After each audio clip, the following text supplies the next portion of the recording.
पढ़कर आए हैं भाई एनिमल टिश्यू। हम्म।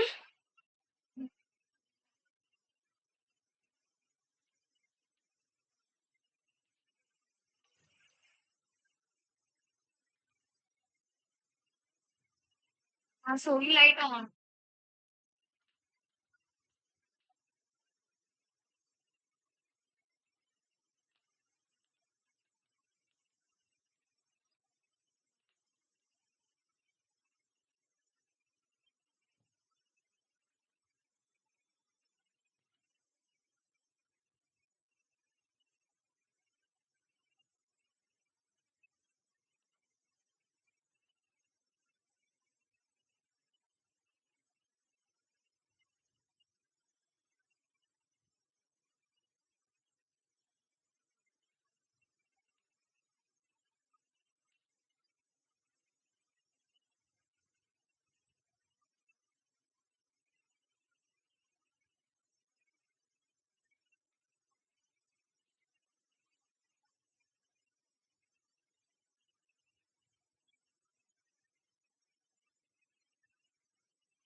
हमारा जुआलॉजी का चैप्टर चल रहा है, स्ट्रक्चर स्ट्रक्चरल ऑर्गेनाइजेशन इन एनिमल्स। बेसिकली ये वाला चैप्टर जो आता है वो एनिमल्स की एनाटॉमी में आता है। एनाटॉमी क्या होती है? Internal features. आपको इंग्लिश में प्रॉब्लम होगी, है ना? मुझे आप अब ये बताइए कि 11th में स्कूल में अच्छे से पढ़ा था या नहीं पढ़ा? ऑनेस्टली नहीं पढ़ा ना? तो आप इंग्लिश में ही करिए। बीच में मैं थोड़े थोड़े से हिंदी के टर्म्स बताती रहूंगी आपको, ठीक है? 12th में कितने परसेंटेज आए थे? पढ़ा था अच्छे से या थोड़ा बहुत ही पढ़ा था? देखो बेटा, जो थोड़ा बहुत ही पढ़ना है ना उनको प्रॉब्लम नहीं है, जो अच्छे से पढ़कर आते हैं प्रॉब्लम उनको भी नहीं। ठीक है? तो ना तो इंसल्ट वाली बात है, ना हेजिटेट बात है, ना नर्वस होने वाली बात है। थोड़ा सा अगर आप टर्मिनोलॉजी को इसको यहाँ पर बायो की जो टर्म्स होती हैं उनको इंग्लिश में लेकर चलेंगे तो आपका ही फायदा है। क्यों? एक तो आपको आगे जाकर इंग्लिश में ही पढ़ना है, और वैसे भी पता होना चाहिए आपको, है ना? और जो बच्चे हिंदी की टर्म्स यूज करते हैं थोड़ा सा या हिंदी में लर्न करते हैं उनको थोड़ा सा टाइम लगता है देखो लर्न करने का। हिंदी डिफिकल्ट है इंग्लिश के आगे। ये हिंदी वाले बच्चों ने ना देख लिया है। ठीक है? तो आप ना कोशिश करना कि आप इंग्लिश में ही रखें अपना। बाकी कोई अगर प्रॉब्लम हो तो पूछ सकते हैं, घबराने की जरूरत नहीं है कि मैं एक अकेला लड़का हूँ और सब लड़कियां हैं, लेट आया हूँ, ये है वो। कुछ भी घबराने की जरूरत, कुछ भी पूछना हो 10 बार पूछो, मुझसे पूछो। ठीक है? इसके पहले एक चैप्टर कल हो चुका था, उसमें हमने एनिमल टिश्यू किया था। अभी टॉपिक एनिमल टिश्यू ही चल रहा है। तो एनिमल टिश्यू थोड़ा सा मैं एक बार और फ्लो चार्ट बना देती हूँ। ठीक है? टिश्यू क्या होता है बेसिकली? ऐसे ग्रुप ऑफ सेल्स, सेल्स मतलब कोशिकाएं, बहुत सारी कोशिकाएं को अगर हम क्या कर दें, इकट्ठा करके रख दें और वो एक पर्टिकुलर फंक्शन करें एक साथ, तो उसको क्या बोलेंगे? हम टिश्यू बोलेंगे। अब टिश्यू भी अलग अलग तरह के होते हैं, जैसे कि प्लांट टिश्यू और एनिमल टिश्यू।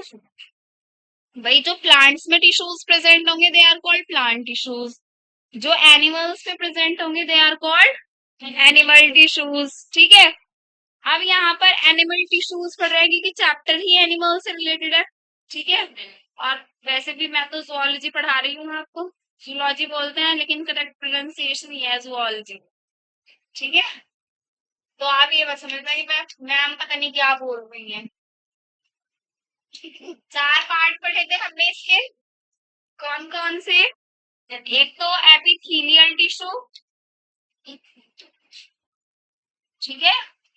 अगर टिश्यू के साथ बोलेंगे तो एपिथेलियल हो जाएगा, अदरवाइज क्या रहेगा? एपिथीलियम।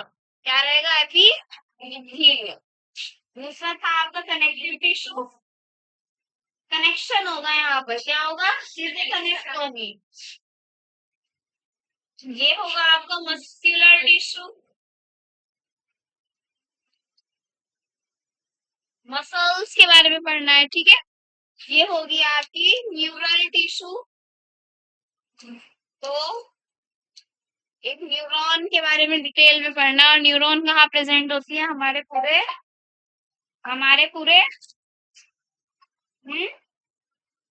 पूरी बॉडी में प्रेजेंट होती है, पूरे सेंट्रल नर्वस सिस्टम में प्रेजेंट होती है, बेसिकली पूरे नर्वस सिस्टम में, चाहे सेंट्रल नर्वस सिस्टम हो, बीच का पार्ट ब्रेन स्पाइनल कॉर्ड, या फिर साइड की पेरिफेरी वाला नर्वस सिस्टम, ठीक है।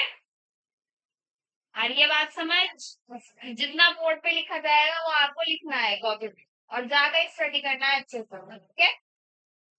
तो कल हमारा एपिथेलियल टिश्यू पूरा कंप्लीट हो चुका था, इसके बड़े सारे टाइप्स थे भाई, ठीक है। तो वो आप लेक्चर जब अपडेट हो जाएगा देख लेना जाकर, कुछ प्रॉब्लम हो उसमें तो पूछना था आगे। सेकंड पढ़ेंगे हम कनेक्टिव टिश्यू, क्या पढ़ेंगे, कनेक्टिव टिश्यू।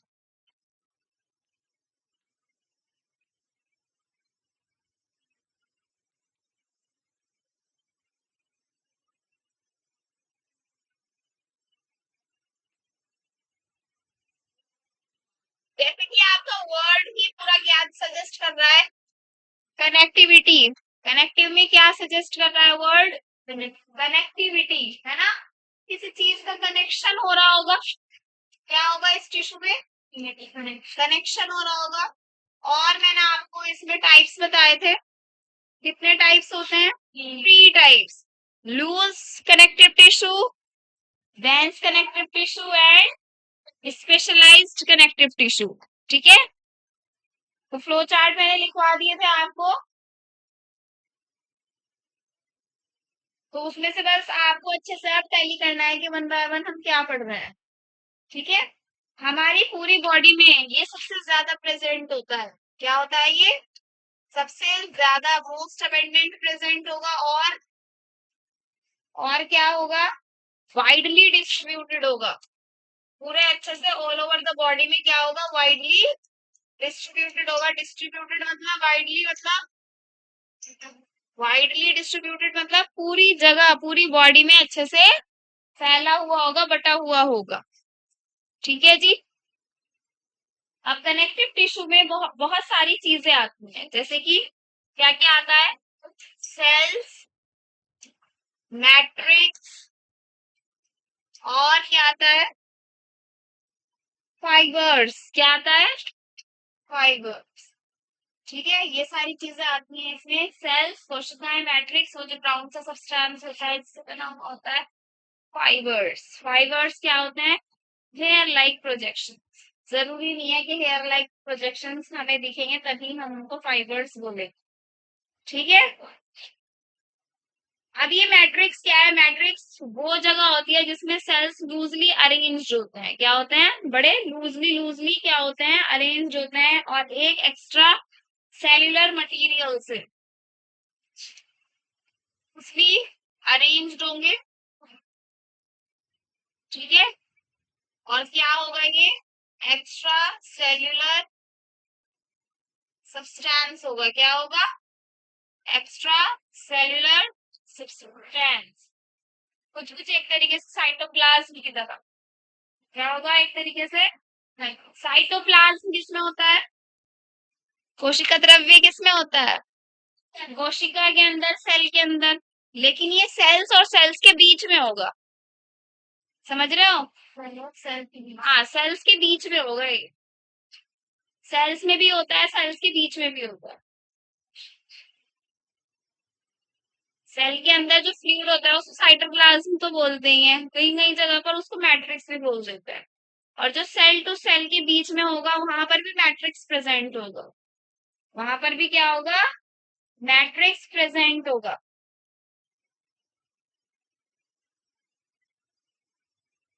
अब ये जिस पर आप बैठे हैं वुडन डेस्क है ये, है ना, आयरन की और वुड की बनी हुई है, इसके जो आपके मॉलिक्यूल्स या एटम्स होते हैं वो बड़े टाइटली पैक्ड होते हैं, उनके बीच में कोई ऐसी चीज तो नहीं होगी ना, कोई फ्लूइड वगैरह नहीं होगा, कोई गैप नहीं होगा, वो जंक्शंस नहीं होंगे, है ना? या अगर जंक्शंस होंगे भी तो वो वाले जंक्शंस होंगे एडहेरिंग जंक्शन वाले, बिल्कुल अच्छे से जो सीमेंटिंग हुई हुई है जिसकी। तो ऐसा हर किसी में नहीं होता है, ऐसा हर किसी में नहीं होता है। अगर हम किसकी बात कर रहे हैं, सॉलिड्स की बात कर रहे हैं, सबका स्ट्रक्चर क्या होता है, अलग अलग होता है। क्लियर है बात? ब्लड को ही ले लो, ब्लड को ही ले लो भाई। ब्लड हमारा कनेक्टिव टिश्यू में आता है, खून हमारा कनेक्टिव टिश्यू में आता है, जबकि वो फ्लूइड है, बह रहा है, बह रहा है कि नहीं, लेकिन उसके अंदर सॉलिड पार्टिकल्स भी तो है, उसमें भी मैट्रिक्स प्रेजेंट होगा। तो वो खून सेल्स के अंदर है, सिर्फ और सिर्फ खून सेल्स के अंदर है क्या? नहीं ना, हर जगह है खून, तो ब्लड तो हर जगह है। आगे बात समझ। मैट्रिक्स जो बना हुआ होता है वो पॉलीसैकेराइड्स से बना होता है। किससे बना होता है ये मैट्रिक्स? पॉलीसैकेराइड्स से। जब आप इसके बाद आकर इसकी नेक्स्ट वाली यूनिट में बायोमोलिक्यूल्स वाला चैप्टर पढ़ते हो, तो उसमें पढ़ोगे आप पॉलीसैकेराइड्स। पॉली का मतलब बहुत सारा, बहु, जैसे बहुवचन के लिए हम पॉली वर्ड यूज कर सकते हैं, दैट इज पॉली, यानी मल्टी।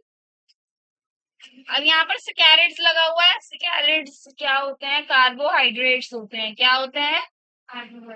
इन कार्बोहाइड्रेट्स को ही हम शुगर्स भी बोल सकते हैं। क्या भी बोल सकते हैं? शुगर्स। तो बड़ी सारे सैकेराइड्स यानी कि बड़े सारे कार्बोहाइड्रेट या फिर बड़े सारे शुगर से क्या बना होता है, ये मैट्रिक्स बना होता है, इसका फॉर्मेशन हुआ होता है। क्लियर है बात? कार्बोहाइड्रेट्स।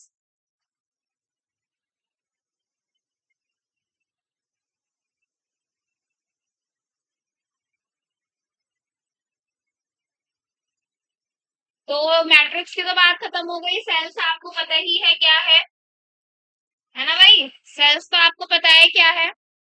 तो फाइबर्स की अब हम बात करेंगे, किसकी बात करेंगे? फाइबर्स की। फाइबर्स भी कितने तरह के होते हैं? दो तरह के होते हैं। कितने तरह के होते हैं फाइबर्स? दो तरह। कौन कौन से? कौन कौन से होंगे भाई? एक तो कोलेजन और एक इलास्टिन। एक तो कोलेजन और एक elastin. Elastin is yellow in colour, या फिर येलो फाइबर्स भी हम बोल सकते हैं। ठीक है, हाँ इलास्टिन। और ये जो कोलेजन होता है ये व्हाइट फाइबर्स होते हैं। क्या होता है ये?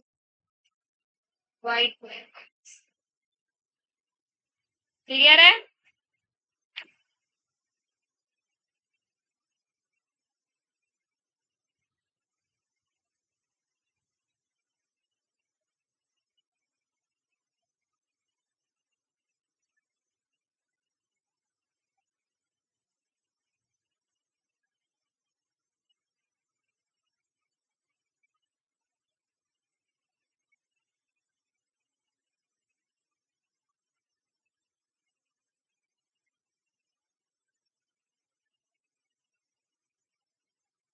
और फाइबर्स भी कौन सिक्रीट करता है? हमारे टिश्यू के सेल्स, यानी कि टिश्यूज ही सिक्रीट करता है। कौन सिक्रीट करता है फाइबर्स को?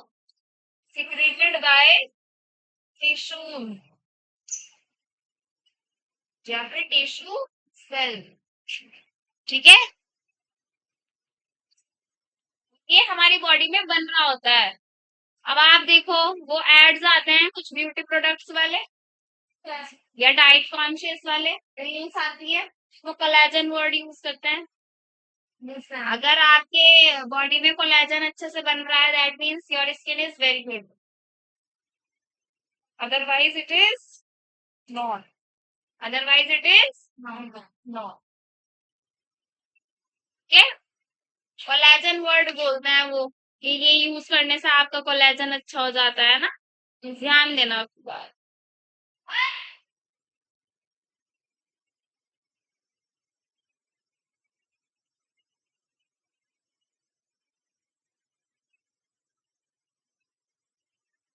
अब देखो जहां पर भी हम क्या बात करते हैं इन फाइबर्स यानी कि हेयर लाइन प्रोजेक्शंस की बात करते हैं, ऐसे भी हो सकते हैं फाइबर्स।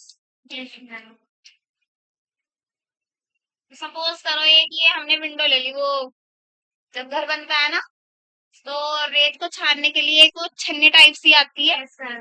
सपोज करो ये वो है, ठीक है।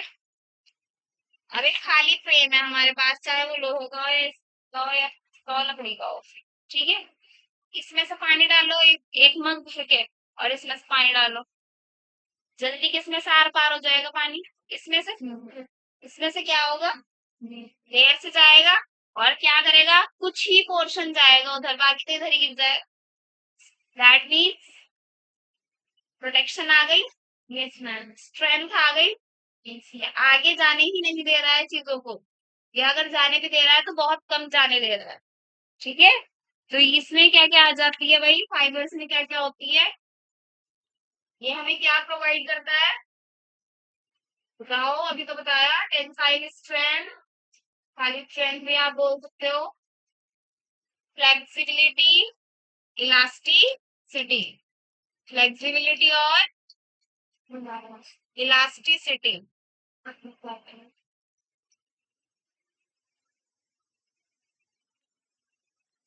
यहाँ फ्लेक्सिबिलिटी और इलास्टिसिटी क्यों लिखा है? बॉल ले लो, अब क्या लो, बॉल ले लो, फुटबॉल ले लो, फुटबॉल को यहाँ से डालो एकदम डल जाएगी उधर।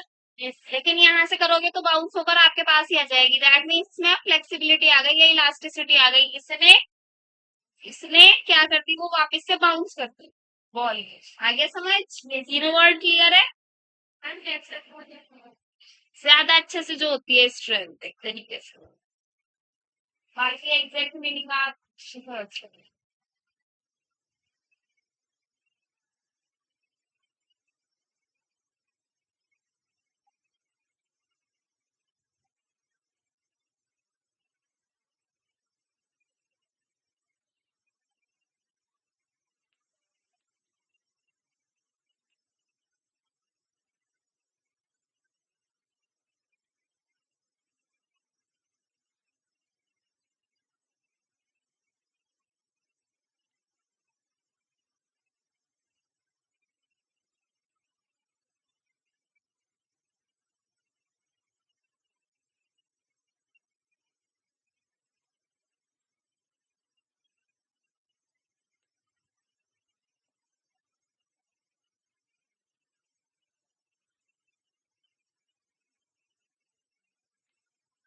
प्रॉब्लम ये है कि जो हम पिछले दिन पढ़ते हैं ना, इसको अगले दिन शो नहीं कर सकते। एक बार फिर से फ्लो चार्ट बना लेते हैं सिर्फ किसका, कनेक्टिव टिश्यू का, किसका, अब आप बनवाएंगे बिना देखे, जी अभी देख लो, 1 मिनट का टाइम है आपके पास, फटाफट से। आ रहा है समझ अब्दुल्ला? कुछ कुछ आ रहा है समझ, या सब कुछ ज्यादातर आ रहा है? ज्यादातर आ रहा है।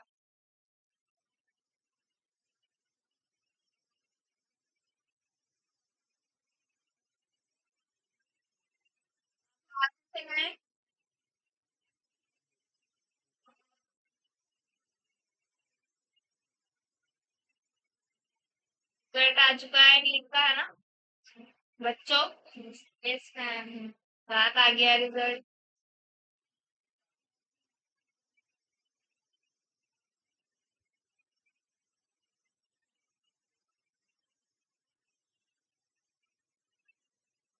हमारी एक प्रीवियस स्टूडेंट थी यही की, उसके 615 मार्क्स आए हैं जिसमें, बताया सर ने, यस मैम। और पिछले साल उसको बीडीएस मिल गया था इतने अच्छे मार्क्स थे उसको, मतलब 590 के थे उसके, लेकिन उसने बीडीएस लिया नहीं था क्योंकि उसका एमबीबीएस ही नहीं, मिल जाएगा बस। ठीक है?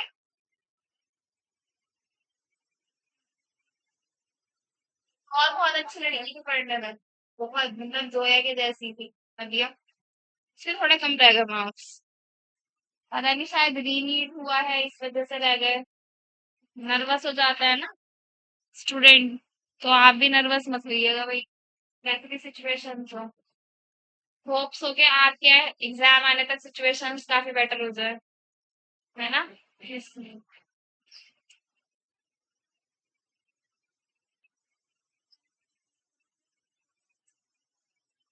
हर बार वही होता है हाल।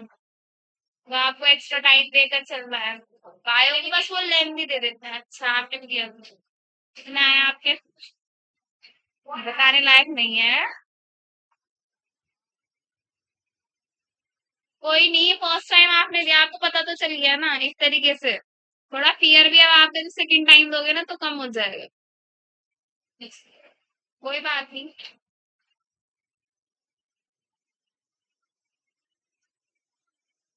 कोई बात नहीं, वो तो आपने एकेडमिक्स के बेसिस पर दिया होगा ना, और किसने दिया था? आपने नहीं दिया?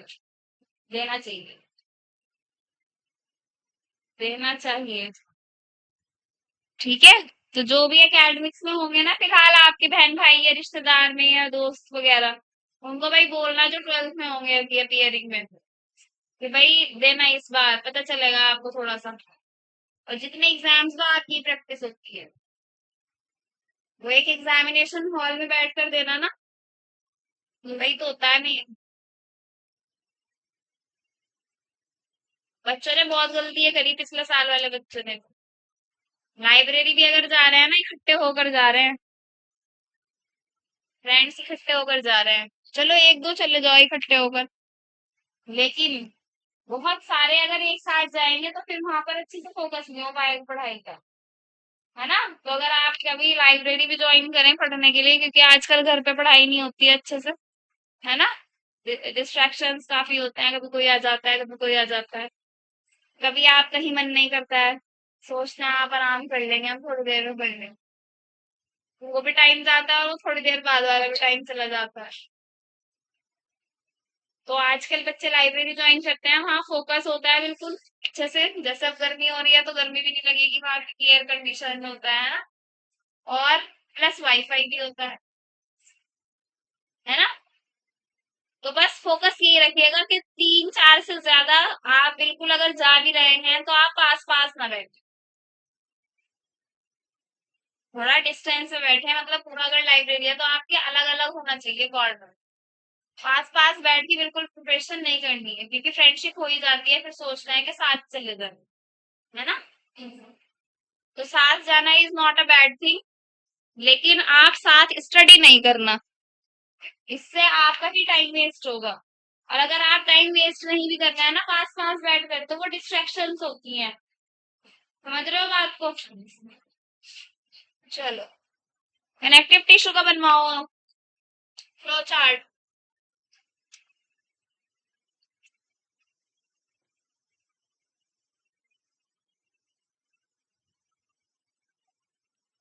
टाइप्स होते हैं थ्री, कौन कौन से? Loose connective tissue. जैसे लूज लूज कपड़े पहने जाते हैं तो यहाँ पर टी सेल्स क्या होंगे? लूज लूजली, मतलब लूजली अरेंज। ये क्या हो जाएगा? देन जैसे जो बहुत टाइट कपड़े पहनता है ना, नहीं वो पास पास होती है सब चीजें। जैसे किसी के घने बाल होते हैं, डेंस हेयर होते हैं ना,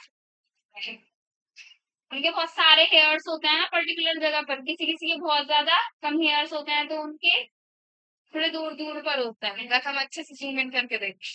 अब कुछ होते हैं स्पेशल वाले, तो उनको कैटेगरी में डाल दिया स्पेशलाइज्ड। स्पेशलाइज्ड।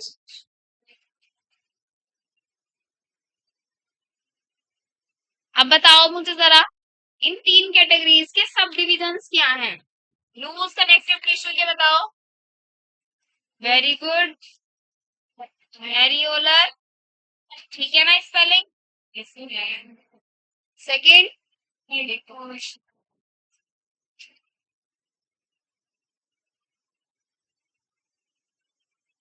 इसमें क्या हो जाएगा? देखो डेंस ही रहेगा, तुम्हें डी डी लिख दूं इसमें? Yes friend. क्या हो जाएगा इधर? रेगुलर, इधर इरेग्युलर। इधर हो जाएगा आपका रेगुलर टिश्यू, इधर हो जाएगा इरेग्युलर टिश्यू। हाँ इधर बीबीसी था भाई। उधर क्या था? बीबीसी न्यूज चैनल से याद रखेंगे, B blood, bone, cartilage. Blood is खून, बोन इज हड्डी, कार्टिलेज इज सॉफ्ट हड्डी। जहां कहाँ होती है सॉफ्ट हड्डी? ये बोल्ड जाता है ना हमारा काम, लेकिन जब हम टच करते हैं तो ऐसा लगता है कि भाई कुछ हार्ड से सब्सटेंस है इसमें। वो क्या होता है? कार्टिलेज होता है। क्या होता है वो? कार्टिलेज। क्लियर है इतना? अब्दुल्ला को कोई प्रॉब्लम तो नहीं है भाई इतने में? अब इन्हीं को ही बस डिटेल में करना है हमें, वन बार। ठीक है, एक फ्लो चार्ट हमने कल ही कर लिया था।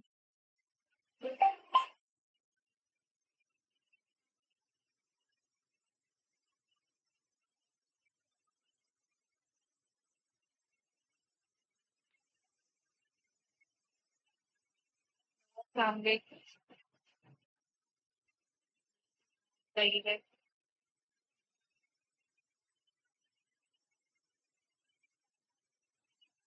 वाली भी बता रही हूँ। हम्म, ठीक है, तो आप बताइए।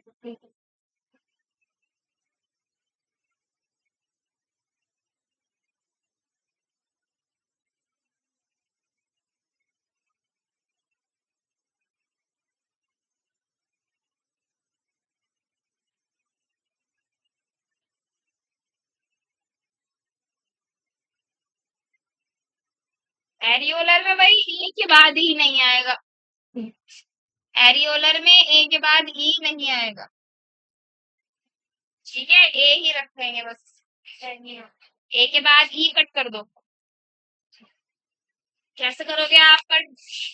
कोई भी अगर आपको स्पेलिंग में चीज कट करनी होती है, सपोज करो कुछ नहीं लिखा हुआ है, बस ऐसे कट कर दिया। ठीक है,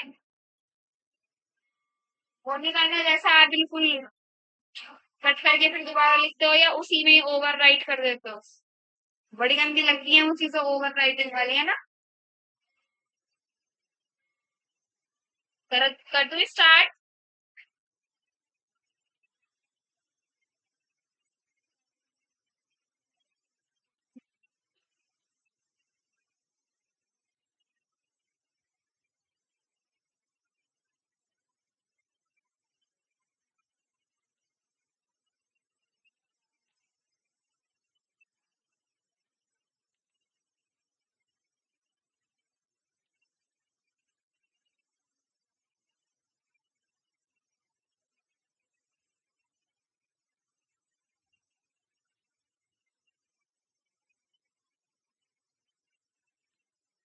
मोस्ट कनेक्टिव टिश्यू, जैसे कि नाम से पता चल रहा है कि यहाँ पर कनेक्टिव टिश्यूज यानी कि टिश्यूज या सेल्स कैसे अरेंज हैं?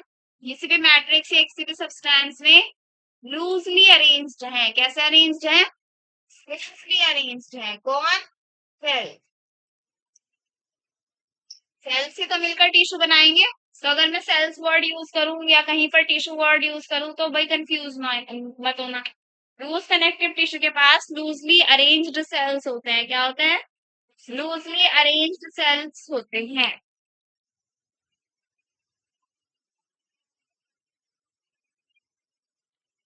ठीक है,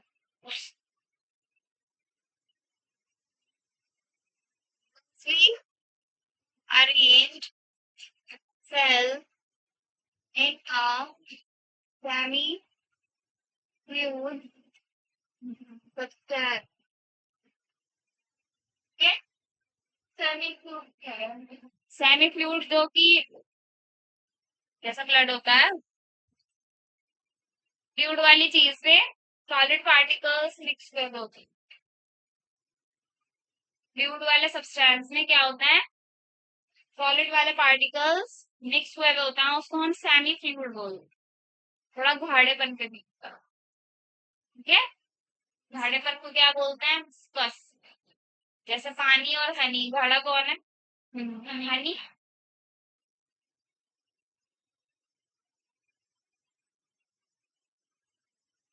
दो टाइप के होते हैं ये। तो पहले आप कौन सी कैटेगरी पढ़ेंगे भाई?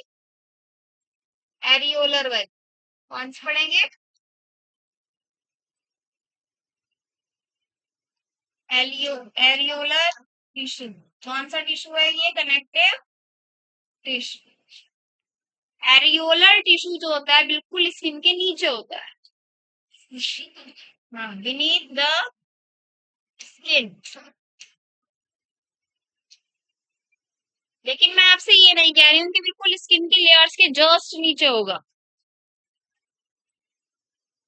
ठीक है।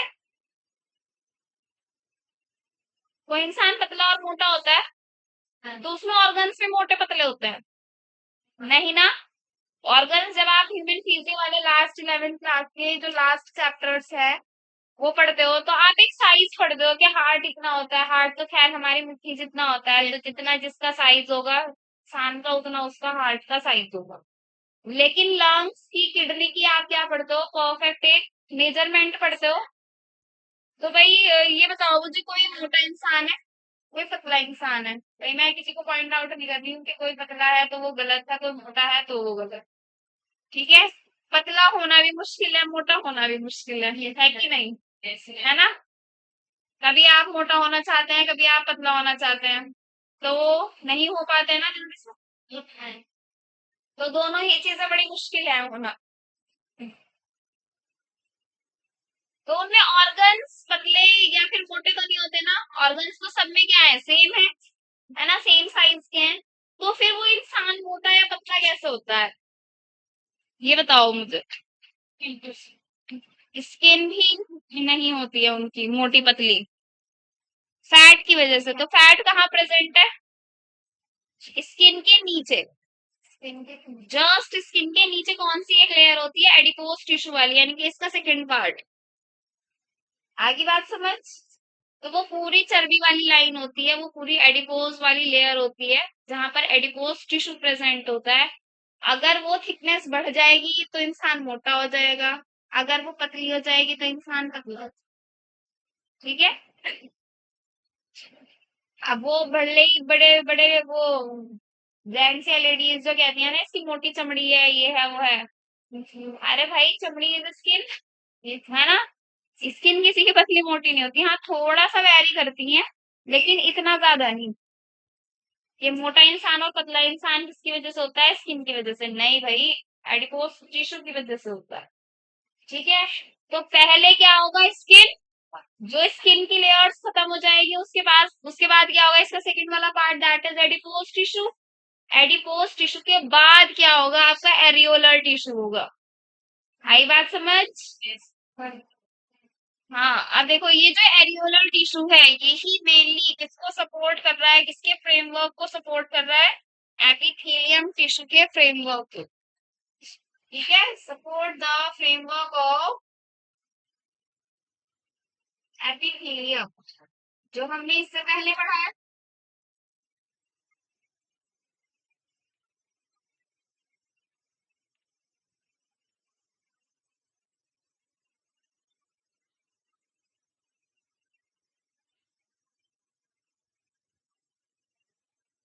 कह रहा बात। बुक में डायग्राम दिया हुआ होगा, डायग्राम देखेंगे। बताओ, बनाऊं डायग्राम? चलो एडिपोज टिश्यू देख लो पहले।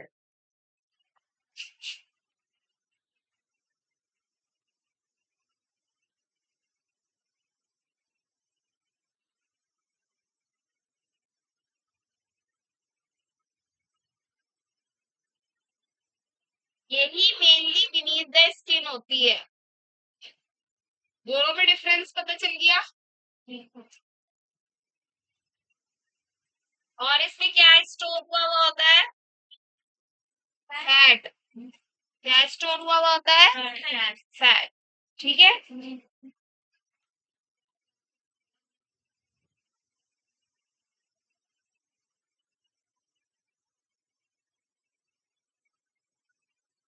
तो डायग्राम बनाते हैं अब इसके बाद, लिख लो जब हो जाए बता दो।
प्लान बनाने की जरूरत नहीं है भाई, है आपके पास, देख लीजिए।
विजिबल है, ये ब्लू वाला कलर विजिबल हो रहा है।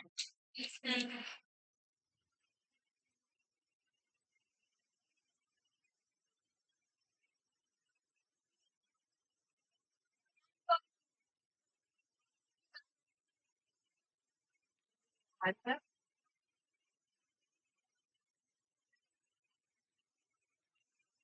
बात नहीं,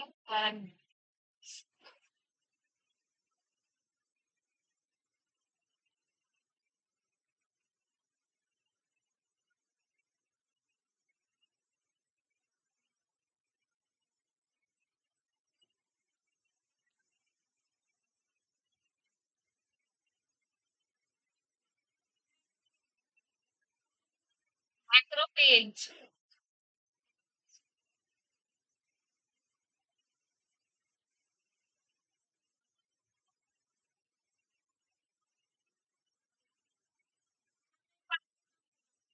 बता रही हूँ तो एकदम ठीक है।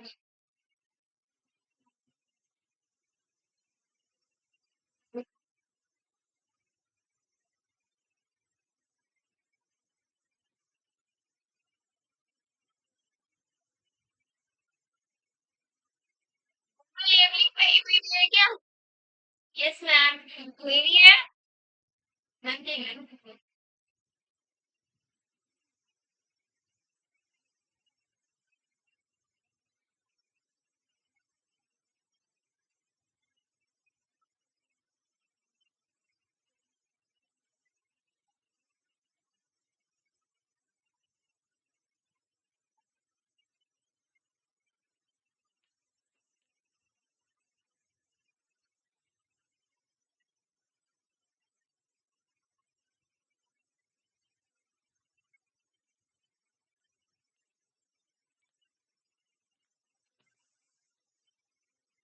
ये है आपका एरियोलर टिश्यू, ये है आपका एडिपोस टिश्यू। ये मैक्रोफेज है, ठीक है। ये फाइब्रोब्लास्ट है रेड वाला, ये ब्लू वाला कोलेजन फाइबर्स है।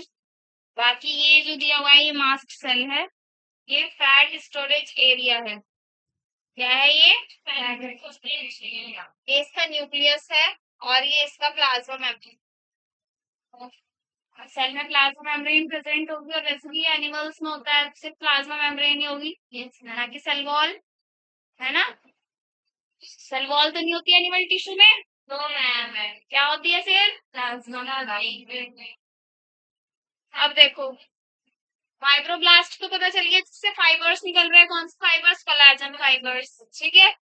और आपका मास्ट सेल क्या होता है?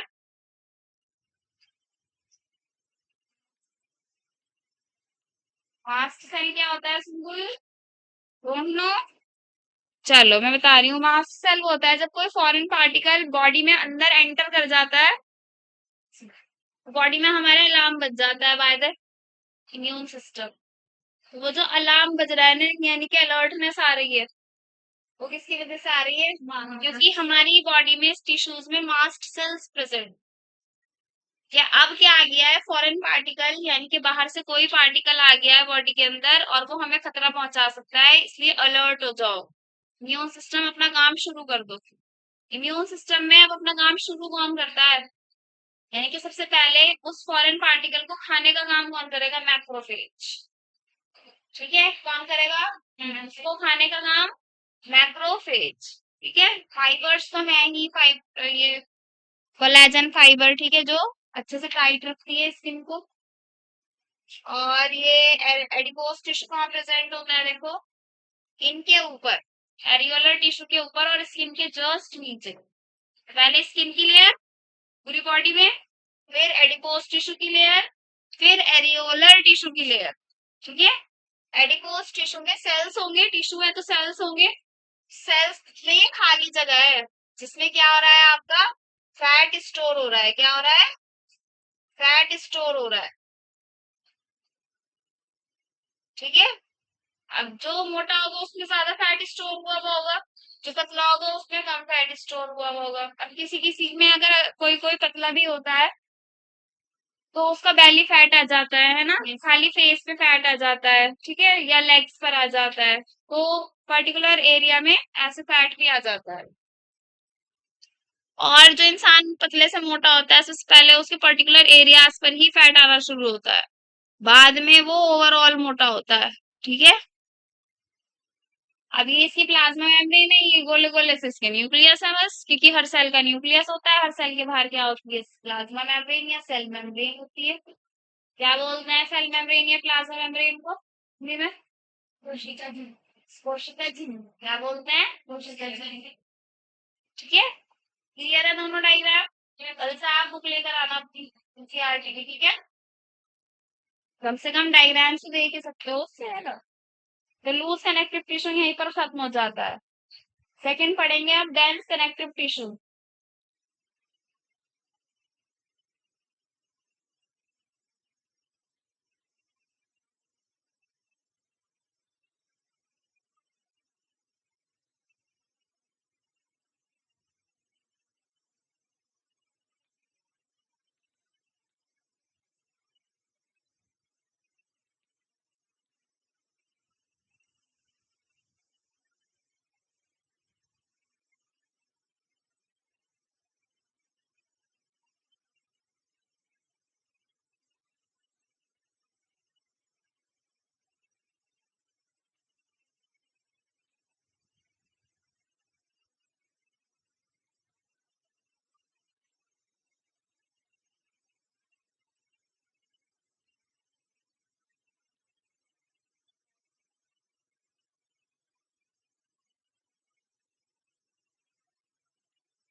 डेंस कनेक्टिव टिश्यू में चीजें क्या होंगी? डेंसली अरेंज्ड होंगी। क्या होंगी?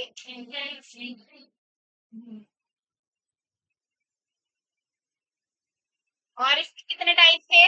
दो टाइप। एक कौन सा? Dense regular tissue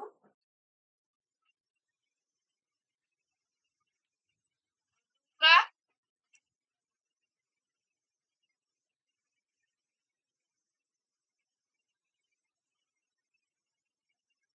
dense irregular tissue. ठीक है,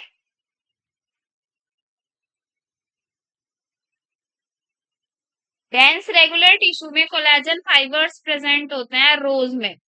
क्या होते हैं? कोलेजन फाइबर्स प्रेजेंट होते हैं किसमें? रोज में। जैसे आप असेंबली में, स्कूल की असेंबली में रोज में खड़े होते हो ना, लाइक आर प्रेजेंट इन रोज। और वो रोज भी कैसी होती हैं? पैरेलली होती हैं, पैरेलली। ठीक है। तो अगर हम ऐसे देखें तो एक दूसरी वाली लाइन उसके पैरेलल होगी, तीसरी उसके पैरेलल होगी। और अगर हम इधर से खड़े होकर ना देखें, उधर से खड़े होकर देखें, तब भी एक के पीछे एक क्या होगी? पैरेलल लाइंस होंगी। क्या होंगी ये? पैरेलल लाइंस होंगी। किसकी पैरेलल लाइंस होंगी? बंडल फाइबर्स की। किसकी?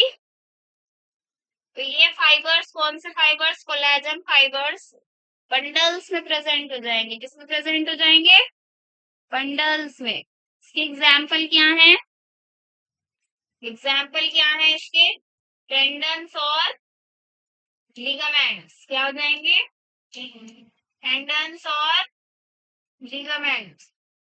ठीक है। मुझे बताओ टेंडन्स कैसे अटैच होता है?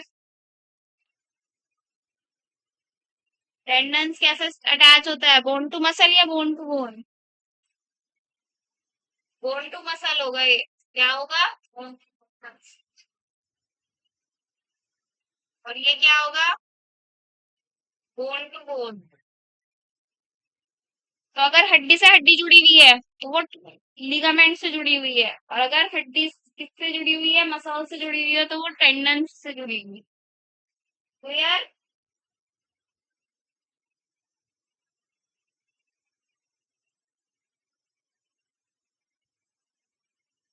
डेंस इरेगुलर टिश्यू जो होगा यहाँ पर फाइब्रोब्लास्ट और सिर्फ फाइबर्स ही ओरिएंटेड होंगे, लेकिन वो पैरेलली ओरिएंटेड नहीं होंगे, बिल्कुल डिफरेंटली ओरिएंटेड होंगे। ओरिएंटेड मतलब प्रेजेंट होना, एक अलग पैटर्न।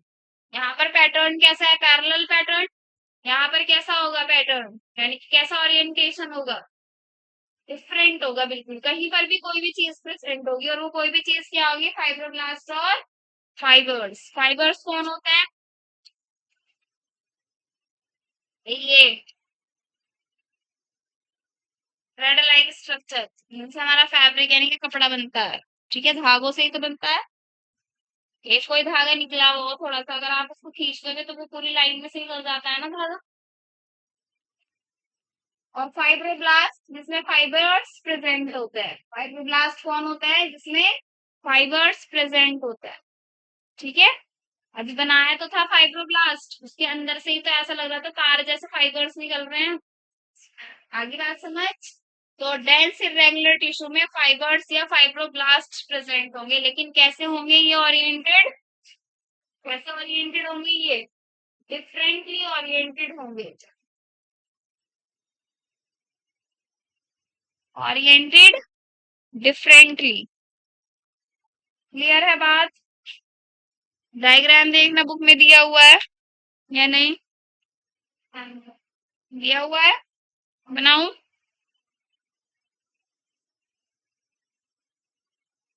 अगर हम छोटा सा यहाँ पर डायग्राम देख, ये देखो,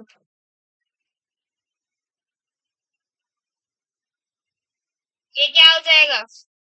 डेंस रेगुलर टिश्यू। अब कुछ चीजें यहाँ पर ऐसे प्रेजेंट है, कुछ चीजें ऐसे प्रेजेंट है, चीजें इस तरीके से प्रेजेंट है, तो ये क्या हो जाएगा? इरेगुलर। इसीलिए इनका नाम पड़ता है इसमें रेगुलर और इसमें इरेगुलर। इरेगुलर की क्योंकि कोई शेप या पैटर्न नहीं होता है। ठीक है। ठीक है भाई। बीच में इसके ऐसे सेल्स प्रेजेंट होंगे।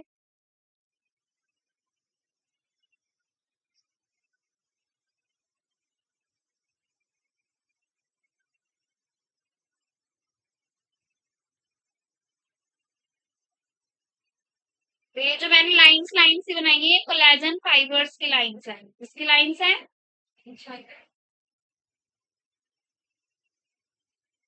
वो पार्ट कंप्लीट हो गए हैं।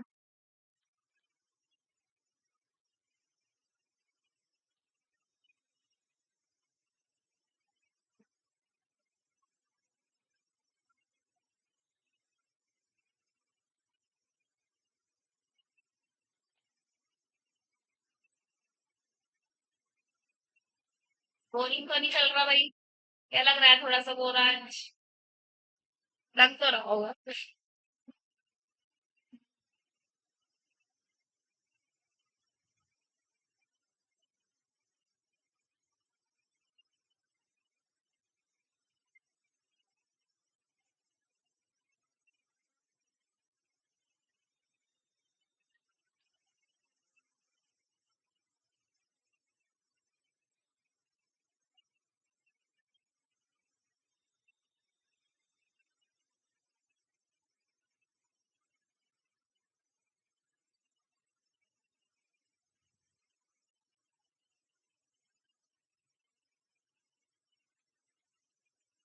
डन। अब आ जाते हैं हम स्पेशलाइज्ड पर। थर्ड कैटेगरी जो कि लास्ट कैटेगरी है इसकी, इसकी connective tissue.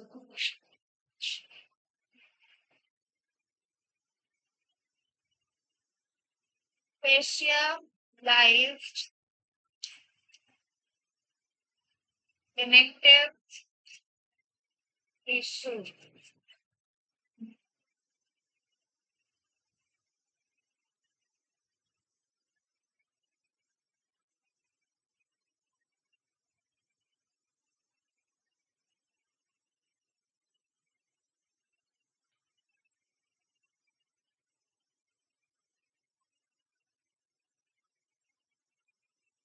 Specialized connective tissue में क्या क्या पढ़ेंगे भाई हम?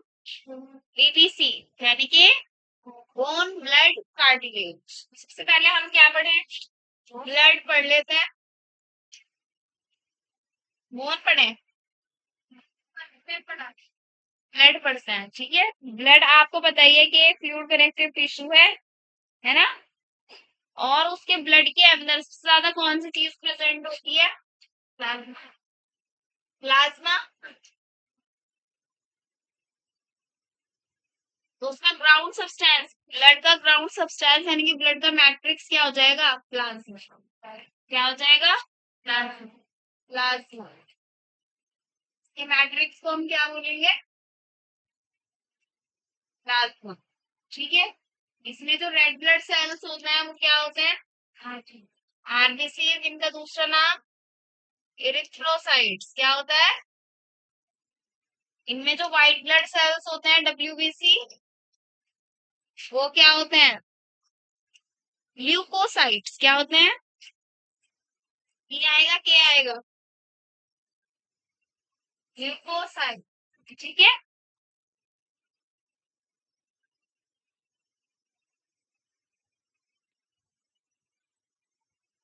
तो एक तो ये पार्ट लिख रहे हैं एक तरीके से हम इसके, क्या लिख रहे हैं?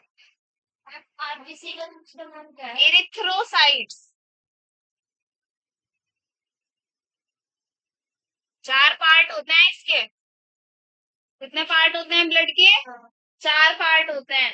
एक तो प्लाज्मा जो सबसे ज्यादा प्रेजेंट होता है। दूसरा सेल्स होंगे अब तीन, कौन कौन से? रेड ब्लड सेल्स, इसकी वजह से रेड कलर आता है। और क्यों क्यों आता है? रेड पिगमेंट प्रेजेंट होता है। What it is? हीमोग्लोबिन। क्या है वो? एचबी से रिप्रेजेंट करता है हीमोग्लोबिन को।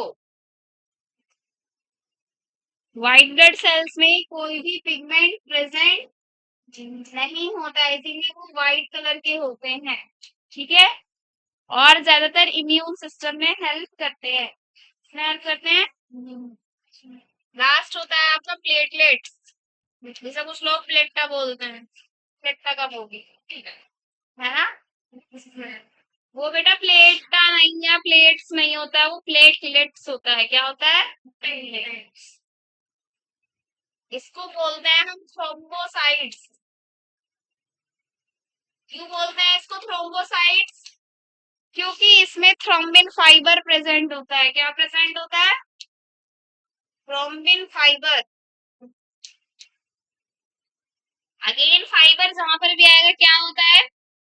Thread like structure. तो यहाँ पर ये थ्रेड लाइक स्ट्रक्चर क्या बना लेता है? एक नेट बना लेता है, जाल बना लेता है, जिससे हमारा ब्लड लॉस थोड़ा ही होता है, ज्यादा नहीं होता है। वो अभी छन्नी वाला एग्जाम्पल दिया था ना, नेट बनाकर।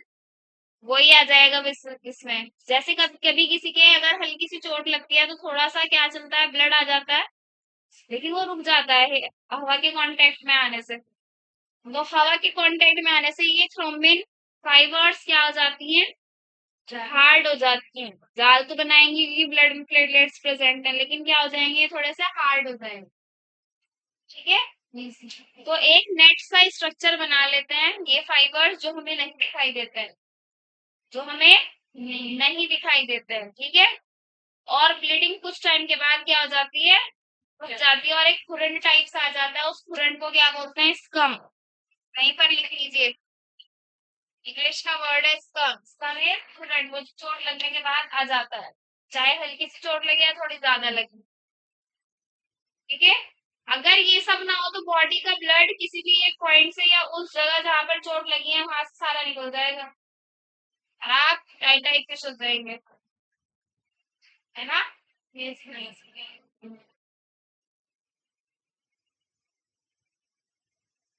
और इंटरनल ब्लीडिंग भी हो जाती है कभी कभी, हमें पता भी नहीं चलता है, इंटरनल ब्लीडिंग भी हो जाती है। तो हमारी बॉडी में प्लेटलेट्स का पूरा एक पर्टिकुलर रेंज में प्रेजेंट होना बहुत जरूरी है, इसीलिए डेंगू या चिकनगुनिया वाले फीवर में और अब तो टाइफाइड में भी क्या होता है, प्लेटलेट्स कम हो जाती हैं, इसकी वजह से और भी बहुत सारी प्रॉब्लम्स होती हैं। ठीक है, ये तो बाद में ही होगा खतरा, इंटरनल ब्लीडिंग का या बाहर एक्सटर्नल ब्लीडिंग का चोट लगने पर, है ना, या पिंपल हो जाने पर, या कि किसी के काट जाने पर, है ना। लेकिन और भी चीजें होती हैं, जैसे कि भूख ना लगना, बहुत सारे सिम्टम्स आ जाते हैं, सर में दर्द होना, बॉडी गिरी गिरी होना, है ना, जब प्लेटलेट्स कम होती है। किसको डेंगू तो नहीं हुआ कभी? अच्छी बात है, डेंगू तो नहीं हुआ भाई आपको, अच्छी बात है, नहीं। टाइफाइड, वो तो हुआ होगा, क्योंकि पानी माशाल्लाह है, भारत दुर्गा। टाइफाइड हुआ है, क्यों होता है टाइफाइड, का बैक्टीरिया ही पानी में होता है। बरसात का मौसम चल रहा है, फीवर हो रहा है, फिर कुछ टाइम के बाद टाइफाइड में हो जाएगा। और अगर किसी को एक साल में एक बार टाइफाइड हो गया ना, तो उसको जल्दी जल्दी टाइफाइड होता रहता है, फिर अगले साल भी हो जाएगा, 6 महीने के बाद भी हो जाएगा। देखा होगा ना आपने, किसी को टाइफाइड, आप सुनते हो किसी से बात करते हो रिश्तेदार से, तो उससे पूछते हो हाँ भाई क्या हाल चाल है, नहीं भाई इसे तो फीवर हो रहा है, फिर से टाइफाइड हो गया तो हमेशा होम्योपैथिक डॉक्टर के पास चले जाओ अगर किसी को एक बार टाइफाइड हो। ठीक है, या आयुर्वेदिक वाले डॉक्टर के पास, मेडिसिन लो, अपना इम्यून सिस्टम ठीक करो और वो कंडीशन दूर करो, वरना बार बार होता रहेगा। मेरे पास एक बच्चा आता है पढ़ने के लिए, हर महीने उसको फीवर आता रहता है भाई, हर महीने। मैम मुझे फीवर हो गया था, मैंने वो झूठ तो नहीं बोल दिया, मैंने उसकी मम्मी से बात की, वो कह रही कि हाँ इसको प्रॉब्लम रहती है, फीवर हो जाओ। और फीवर में कभी कभी तो मौसम की वजह से हो जाता है, वरना इसको हर 6 महीने के बाद टाइफाइड आ जाता है, पानी की वजह से होता है वो, फिल्टर वाला पानी पिया करें। और इस मौसम में तो खासकर अगर फिल्टर वाला नहीं पी रहे हो आप, तो बॉईल करके पी। और इस मौसम में बाहर जाकर कुछ मत खाए पानी वाली चीज, लाइक गोलगप्पे वगैरह, जब स्पेशली बारिश हो, क्योंकि गोलगप्पे वाले बारिश का पानी नहीं यूज करते भाई, वो जो टैप वाटर यूज करते हैं गोलगप्पे वाले पानी बनाने के लिए, पानी पूरी वाला पानी बनाने के लिए, वो टैप वाटर सिंपली यूज करते हैं, वो फिल्टर का पानी थोड़ी ना लेंगे, ये ताजा पानी थोड़ी ना लेंगे। क्योंकि बारिश होती है, पानी जाता है, कहीं कहीं गड्ढे भी खुदे होते हैं, पिछले साल आपने देखा होगा हर जगह गड्ढे खुदे हुए थे, बहुत टाइफाइड चला पिछले साल। तो ये कुछ चीजें होती हैं, खैर टॉपिक पर।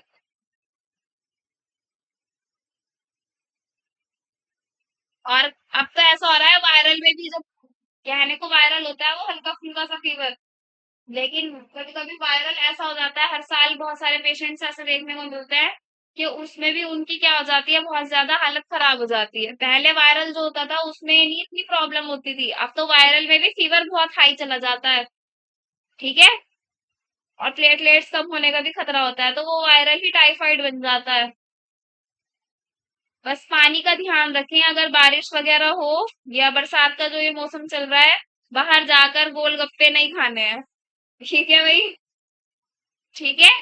हाँ, अगर आपको पता है कि भाई ये सही पानी यूज करना है तो कोई प्रॉब्लम।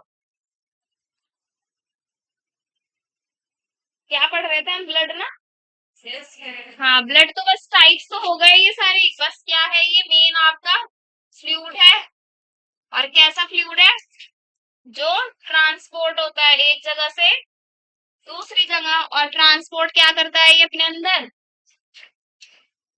अंदर क्या लेकर चलता है ये भाई? सब्सटेंसेस, खाने पीने के भी और वेस्ट मटेरियल के भी। आ गया समझ? बाकी ब्लड का पूरा चैप्टर है बाद में लास्ट में तब पढ़े। ये वर्ड्स लर्न कर लेना बस। इरिथ्रो का मतलब ही क्या होता है? रेड। ल्यूको का मतलब होता है सफेद या कलरलेस। ठीक है। थ्रोम्बो का मतलब क्या होता है? Thrombin fibre. और ये जो CYTES लग रहा है ये होता है सेल्स। क्या होता है ये? सेल। ठीक है। और आपको ये पता होना चाहिए आरबीसी का लाइफ स्पैन कितना होता है? 120 कितना होता है? 120 ठीक है। अब आ जाते हैं हम अपनी बोन पर। बोन और कार्टिलेज को एक साथ पढ़ा दूं। White blood cells 3 to 5 days. Main आपको आरबीसी का याद रखना है बस।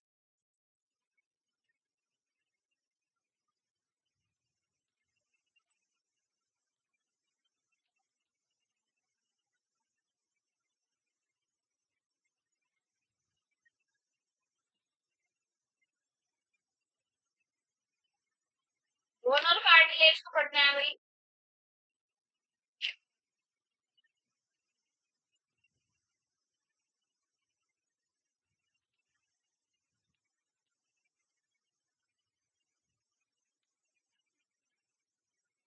ये होती है हार्ड सब्सटेंस और ये होता है सॉफ्ट सब्सटेंस। ठीक है। हाँ। और कार्टिलेज के सेल्स को हम कॉन्ड्रोसाइट्स भी बोलते हैं। क्या भी बोलते हैं? क्या है कॉन्ड्रोसाइट्स? Cartilage sales. क्या है कॉन्ड्रोसाइट्स? Cartilage sales. क्या है कॉन्ड्रोसाइट्स? Cartilage sales. ठीक है।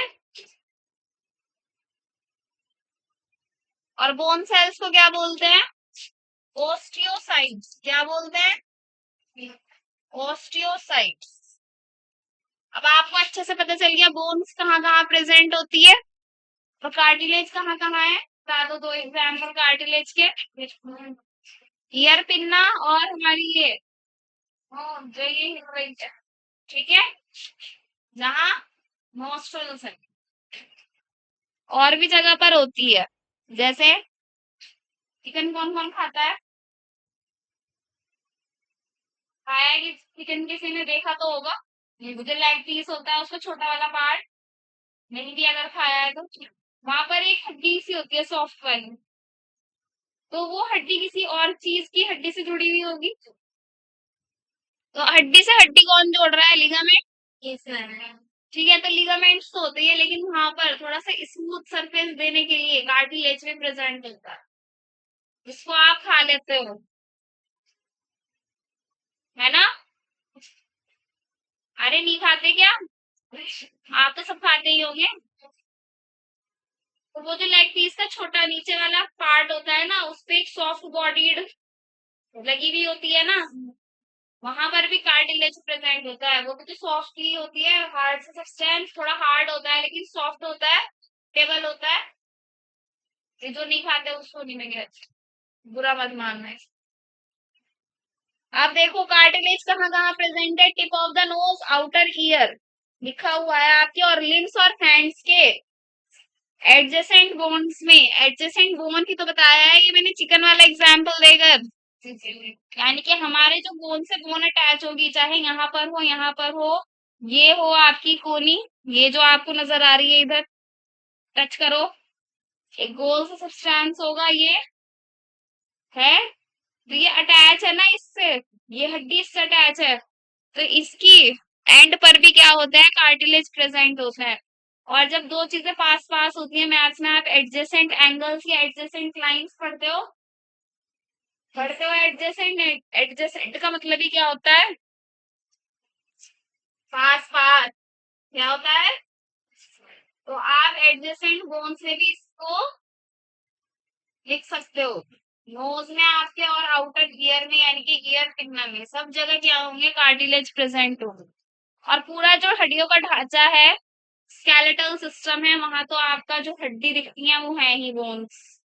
ठीक है, तो यहाँ पर तो लिखने की जरूरत ही नहीं है, या है जरूरत।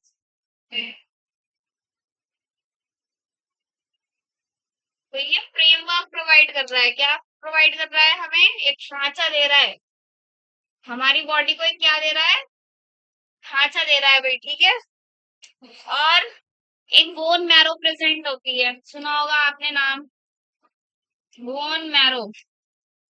कोई कोई डोनेट कर देता है अपनी बोन मैरो को, जैसे सलमान खान ने एक छोटी बच्ची को डोनेट की थी।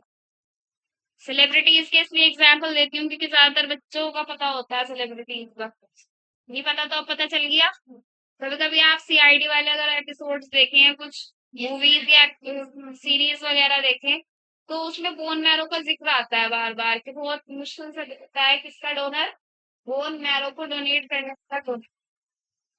ज्यादातर इस तरीके से बोन मैरो की किसी को प्रॉब्लम होती है, जिनको ब्लड कैंसर होता है या ल्यूकेमिया होता है, ब्लड कैंसर इज ल्यूकेमिया, तो उनको बोन मैरो दिया जाता है। तो बोन मैरो में क्या होता है, किसी चीज का तो प्रोडक्शन होता ही होगा, तो किस चीज का प्रोडक्शन होता है, ब्लड सेल्स का प्रोडक्शन होता है बोन मैरो में। जिसका प्रोडक्शन होता है ब्लड सेल्स का। और बोन मैरो कहाँ प्रेजेंट होती है, जो हमारी लंबी लंबी बोन्स होती हैं, लार्जेस्ट बोन होती है, कौन सी है हमारी लार्जेस्ट बोन बॉडी की।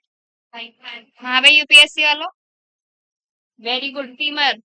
जो कहाँ प्रेजेंट होती है, थाई में, तो इसके एंड्स में प्रेजेंट होती है ये बोन मैरो। वहां से आपके ये बोन मैरो के सेल्स निकाले जाते हैं, जो किसमें हेल्प करते हैं, for the production of blood cells, ठीक है। तो कोई कोई अपना बोन मैरो डोनेट कर देता है, ठीक है।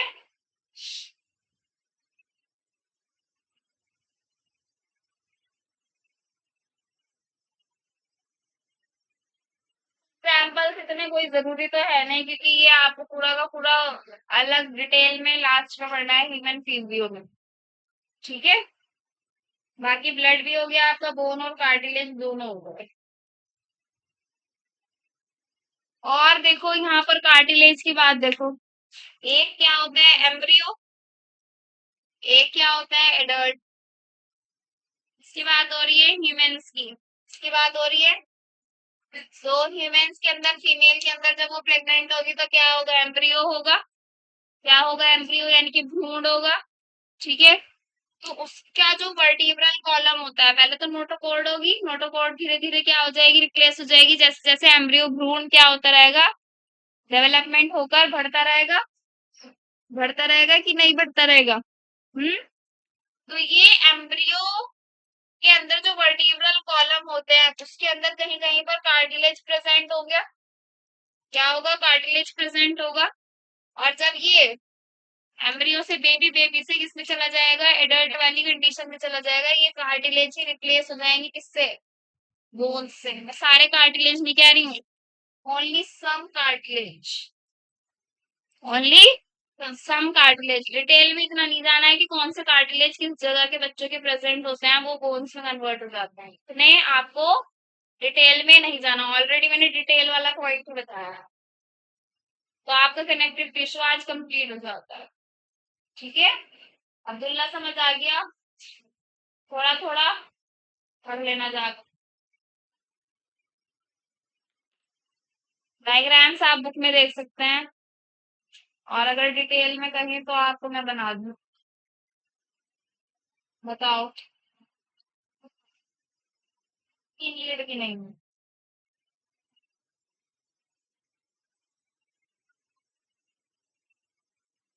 तो इसको पढ़ेंगे, फिर आई एम आस्किंग क्वेश्चन।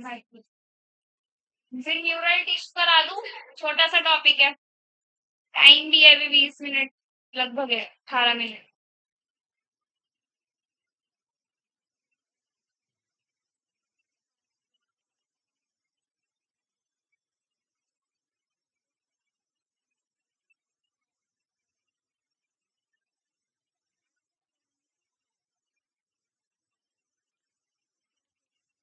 उसके बाद हम मस्कुलर टिश्यू कल करेंगे, किसी को पढ़ा है, क्या करेंगे, न्यूरल टिश्यू करेंगे।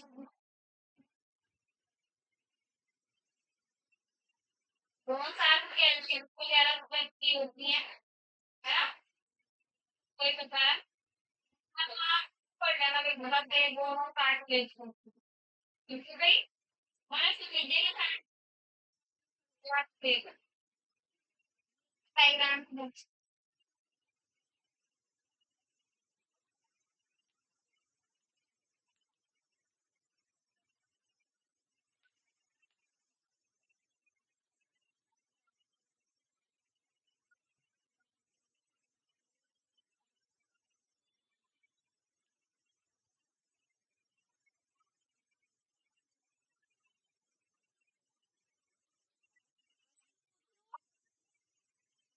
है भाई, पूछ लो क्वेश्चन।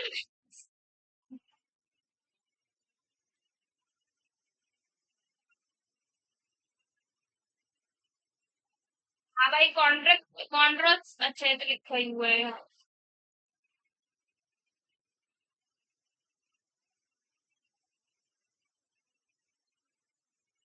चलो ऑड वन आउट बताना, ठीक है? Odd one out, odd one out मतलब चार पांच चीजें बोलूंगी मैं आपको, चार चीजें बोलूंगी और उसमें से आप जो ऑड होगा ना वो बताना। ऑड मतलब कि चार में से तीन चीजें तो सेम कैटेगरी में होगी और एक अलग कैटेगरी में होती है, जैसे कि एप्पल, मैंगो, बनाना, कार। तो इसमें ऑड वन क्या हो गया, कार। आगे समझ, आगे समझ भाई। चलो ध्यान से सुनना। एरियोलर ब्लड न्यूरॉन टेंडन, बड़ा इजी है। Areolar blood neuron tendon. क्यों भाई, एरियोलर भी इसी में ही पढ़ा आज, ब्लड भी इसी में ही पढ़ा, टेंडन भी इसी में ही पढ़ा, न्यूरॉन भी पढ़ा अभी। तो न्यूरॉन अलग हो जाएगा, क्या हो जाएगा, न्यूरॉन अलग कैटेगरी में हो जाएगा। RBC, WBC, platelets, cartilage. Very good. RBC, WBC, platelets इसके एग्जांपल्स हैं। ब्लड के कार्टिलेज अलग हो गया, exocrine, endocrine, salivary gland, ligament. Exocrine और एंडोक्राइन कल का टॉपिक है ये। और सलाइवरी क्या है, ये सब ग्लैंड्स, लिगामेंट अलग है, ठीक है? बस इतना ही। और तो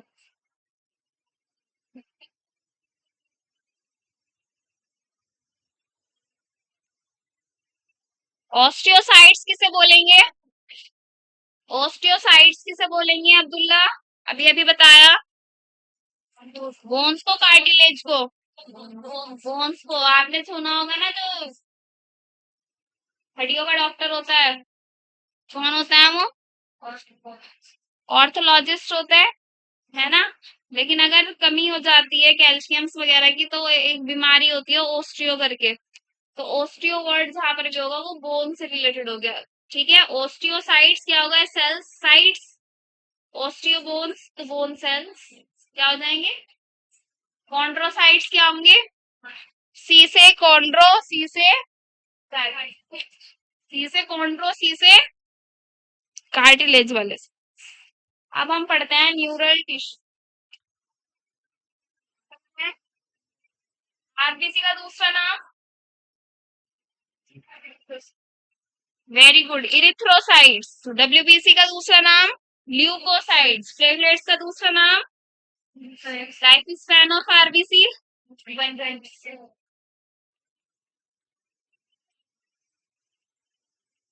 मस्कुलर टिश्यू हम बाद में करेंगे, पहले न्यूरल टिश्यू पढ़ेंगे, ठीक है?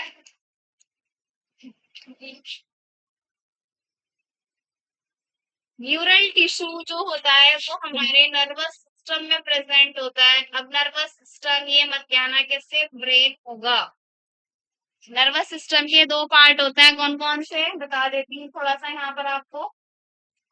सीएनएस और पीएनएस। ये सेंट्रल नर्वस सिस्टम होता है, ये पेरिफेरल नर्वस सिस्टम होता है। अगर मैं एक इंसान बना दूं यहाँ पर, अब ये बताना कि मैंने कैसा इंसान बनाया, ठीक है। चलो थोड़ा सा इसकी वही शेप दे देते हैं, ठीक है।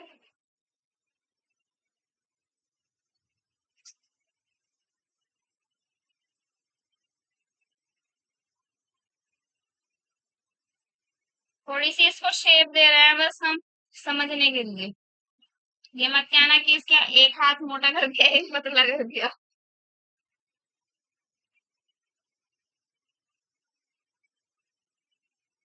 ठीक है, देखो ये जो सेंटर में प्रेजेंट है, किसमें प्रेजेंट है, सेंटर। बिल्कुल बिल्कुल सेंटर में प्रेजेंट है। This is central nervous system. क्या है ये, सेंट्रल नर्वस सिस्टम। ठीक है, लेकिन यहाँ पर भी तो कुछ चीजें प्रेजेंट होंगी, है ना। तो ये सब चीजें क्या है ग्रीन वाली, ये पीएनएस है, पेरिफेरल नर्वस सिस्टम, जो बाउंड्री पर प्रेजेंट होती है। किस पर प्रेजेंट होती है, बाउंड्री पर। ठीक है, और जो बाउंड्री पर प्रेजेंट होती है वो किससे अटैच होती है, हमारे सेंट्रल नर्वस सिस्टम की स्पाइनल कॉर्ड से। किससे, स्पाइनल कॉर्ड। तो सीएनएस का दो पार्ट होते हैं, एक तो हो जाएगा ब्रेन और एक हो जाएगा स्पाइनल कॉर्ड। अब हमारा चाहे ये वाला सिस्टम हो चाहे ये वाला सिस्टम हो, किससे बना हुआ है, नर्व से या न्यूरॉन्स से बना हुआ है। किससे बना हुआ है, नर्व से या फिर न्यूरॉन्स से।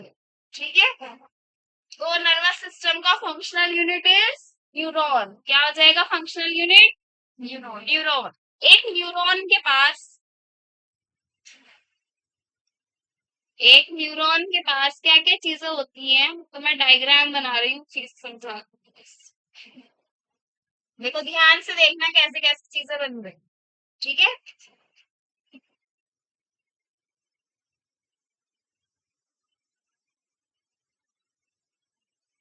ये बीच में बनाई मैंने एक बॉडी, यस मैम, इसे बोलेंगे सेल बॉडी। क्या बोलेंगे इसको, सेल बॉडी।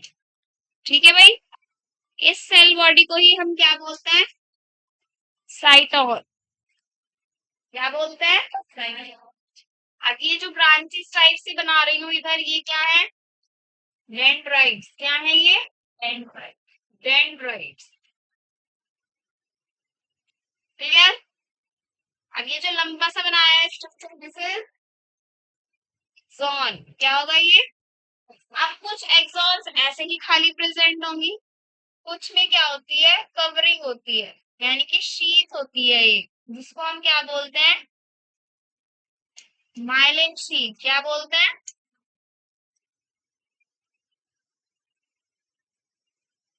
Myelin sheath. फिर ये इसके एंड टर्मिनल्स होते हैं, ठीक है। और यहाँ पर प्रेजेंट होता है आपका साइनेप्टिक नोब। क्या प्रेजेंट होता है, ऐसे बल्ब लाइक स्ट्रक्चर, ठीक है। What they are, synaptic knob. और ये सिर्फ किसका डायग्राम है, एक न्यूरॉन का डायग्राम है ये। एक और सिर्फ एक न्यूरॉन का डायग्राम है, ठीक है।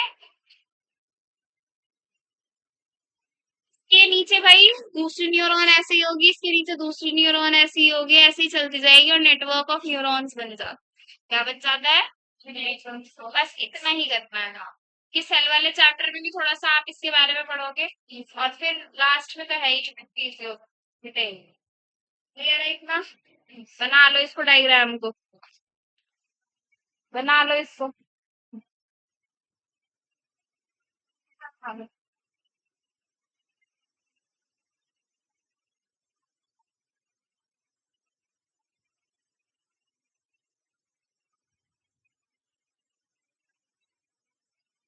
बाकी इसमें और भी बहुत सारी चीजें हैं और भी लिखवाई मैंने, साइटोन में इसकी मिसल्स ग्रैन्यूल्स हो गए, माइलिन शीट के बीच में था स्पेस छोड़ा है, वो नोड्स ऑफ रैंकिन है। रणवीर सिंह रैंकिन।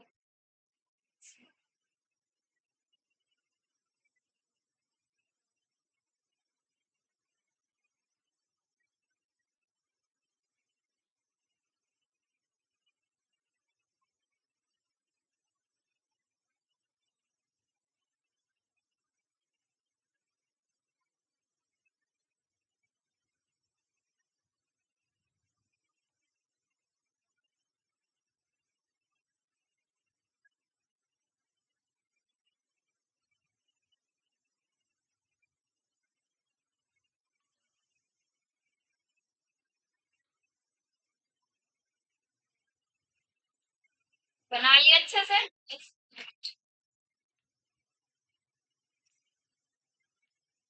ये जो ग्रैन्यूल से बनाया है ना, ये जो बीच में बनाया है, दिस इज न्यूक्लियस। और ये जो ग्रैन्यूल से हैं, दिस इज मिसल्स ग्रैन्यूल्स। बीच बीच में ये जो स्पेस है, these are nodes of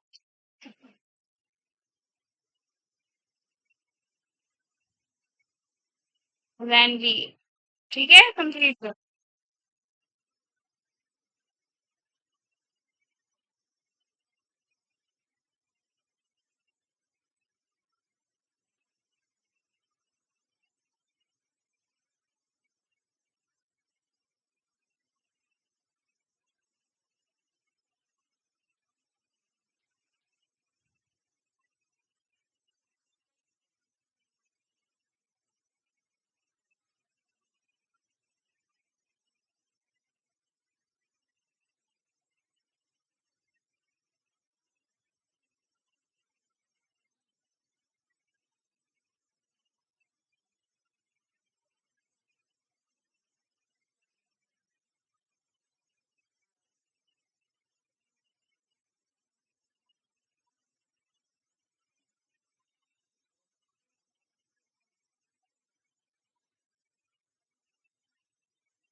आ गया बच्चा आना भाई सब अच्छे से।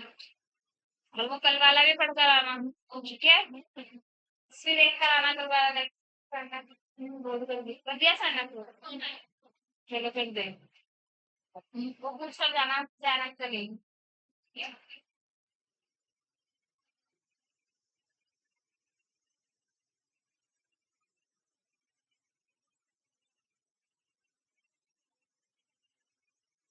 वाला हुआ हुआ है बाकी नहीं देखो कल ये ठीक है शुगर वहाँ कहाँ प्रेजेंट होता है वो सब कुछ किया हुआ है एग्जाम्पल्स बता रखे हैं सब ट्रिक्स वगैरह ठीक है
आंशिक को भी बता